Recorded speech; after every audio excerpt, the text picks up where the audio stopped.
మృతుల పేరు మీద అంటే చనిపోయిన వారి పేరు మీద ఖుర్బానీ ఇవ్వవచ్చా? చూడండి, చాలామంది చేసేటటువంటి పొరపాటు ఏంటి అంటే బ్రతికున్నటువంటి వీరు తమ పేరు మీద ఖుర్బానీ ఇవ్వరు, కానీ చనిపోయినటువంటి తమ తల్లిదండ్రుల పేరు మీద ఖుర్బానీ ఇస్తూ ఉంటారు. ఇది సమంజసమైనటువంటి విషయం కాదు. ముందుగా ఖుర్బానీ ఇవ్వాలి అనుకున్నప్పుడు ఒకవేళ మీరు స్తోమత కలిగి ఉన్నట్లయితే మీపై ఇది వాజిబ్ అవుతుంది. మీరు ముందుగా మీ పేరు మీద ఖుర్బానీ ఇవ్వాలి. అలా కాకుండా మీకు స్తోమత ఉన్నప్పటికీ మీరు ఖుర్బానీ ఇవ్వకుండా చనిపోయినటువంటి మీ యొక్క అమ్మగారి పేరు మీద, నాన్నగారి పేరు మీద లేదా మీ యొక్క తాతగారి పేరు మీద ఖుర్బానీ ఇవ్వడం అనేది సమంజసమైనటువంటి విషయం కాదు. ఈ విషయంపై ఏ జమాతు పండితులు కూడా ఆ వ్యక్తికి, అలాంటి ఆలోచన కలిగినటువంటి వ్యక్తికి ఫత్వాలు ఎవ్వరు కూడా ఇవ్వలేదు.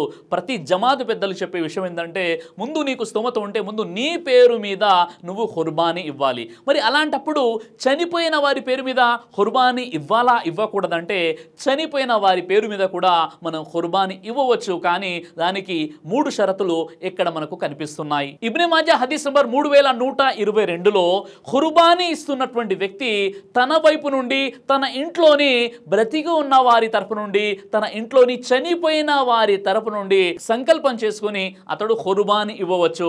కాబట్టి ఇక్కడ మీ కుటుంబంలో ఎవరైనా చనిపోయి ఉన్నట్లయితే మీరు ఖుర్బానీ ఇచ్చేటటువంటి ఆ జంతువులో మీతో పాటు బ్రతికున్నటువంటి మీ కుటుంబ సభ్యులతో పాటు చనిపోయినటువంటి ఆ మృతుని పేరుని సంకల్పించుకొని మీరు ఖుర్బానీ ఇవ్వవచ్చు.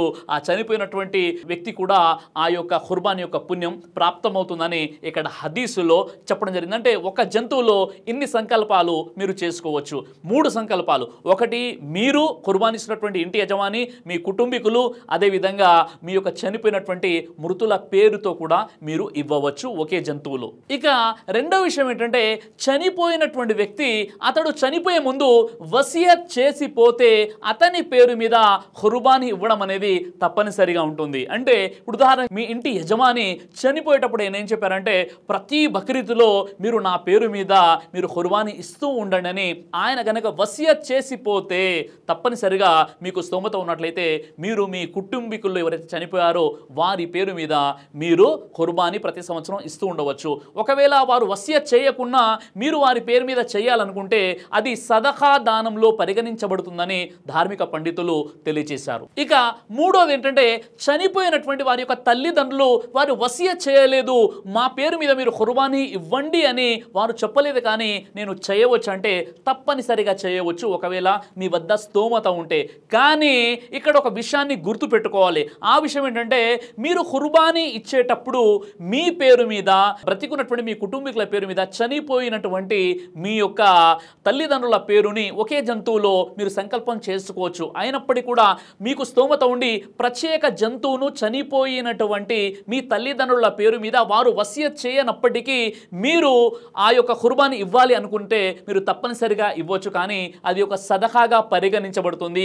ఆ జంతువు యొక్క మాంసాన్ని మీరు దాన్ని ఉపయోగించకూడదు, మీరు తినకుండా అది పూర్తిగా ఇతరులకు పంచాలి. స్వయాన మీకు స్తోమత ఉండి కూడా మీరు మీ పేరు మీద ఖుర్బానీ ఇవ్వకుండా చనిపోయినటువంటి మీ తల్లిదండ్రుల పేరు మీద ఇవ్వడం ఇది మీకు అభిలషణీయమైనటువంటి విషయము కాదు. కాబట్టి ఈ విషయాలను గుర్తించి చనిపోయినటువంటి మృతుల పేరు మీద ఒకవేళ వారు వసియత్ చేయనట్లయితే సదఖాగా మీరు జంతువుల్ని జుబా చేసి అంటే ఖుర్బానీ వారి పేరు మీద ఇచ్చేసి ఆ మాంసాన్ని మీరు ఏమాత్రం ఉపయోగించకుండా పూర్తిగా సదఖాగా దాన్ని పంచేయాలి. కానీ ఇక్కడ మనం గమనించాల్సినటువంటి ఒక విషయం ఏంటంటే దైవ ప్రవక్త ముహమ్మద్ సల్లల్లాహు అలైహి వసల్లం వారు బ్రతికి ఉండగానే ఆయన యొక్క సతీమణి అయినటువంటి హజరత్ ఖదీజా రదియల్లాహు అన్హా వారు చనిపోయారు. అదేవిధంగా ప్రవక్త ముహమ్మద్ సల్లల్లాహు అలైహి వసల్లం వారు బ్రతికి ఉన్నప్పుడే ఆయన యొక్క 3 కూతుళ్ళు 3 కొడుకులు కూడా చనిపోయారు. కానీ ప్రవక్త ముహమ్మద్ సల్లల్లాహు అలైహి వసల్లం వారు ఏనాడు కూడా ఆ చనిపోయినటువంటి తన భార్య పేరు మీద లేదా కూతుళ్ళు లేదా కొడుకుల పేరు మీద ఎప్పుడు కూడా ప్రత్యేకమైనటువంటి ఖుర్బానీ ఇచ్చినటువంటి సందర్భాలు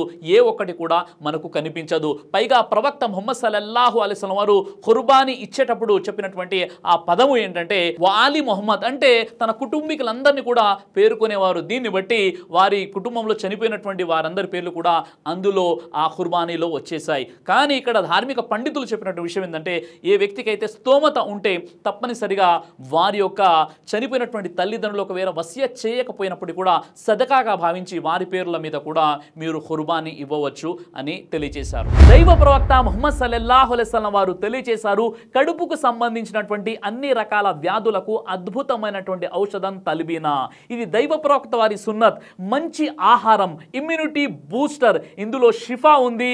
ఇది మంచి ఔషధంగా కూడా పనిచేస్తుంది. కాబట్టి పిల్లలు అయినా పెద్దలు అయినా ఎవరైనా దీనిని ఉపయోగించవచ్చు.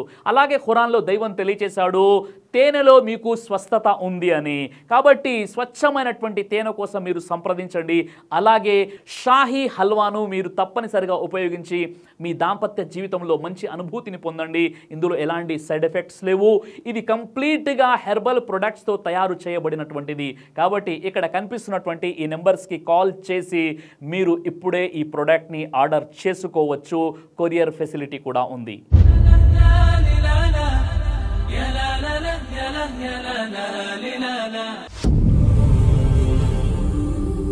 బ్రదర్ సిరాజ్ అని యూట్యూబ్ ఛానల్ని మీరు సబ్స్క్రైబ్ చేసినట్లయితే ఇన్షాల్లా దేవచిత్తం అయితే మీకు వీడియోస్ వస్తుంటాయి. అదేవిధంగా బ్రదర్ సిరాజ్ అనేటటువంటి ఫేస్బుక్ని కూడా లైక్ చేయడం వల్ల మీకు వీడియోస్ వస్తుంటాయి.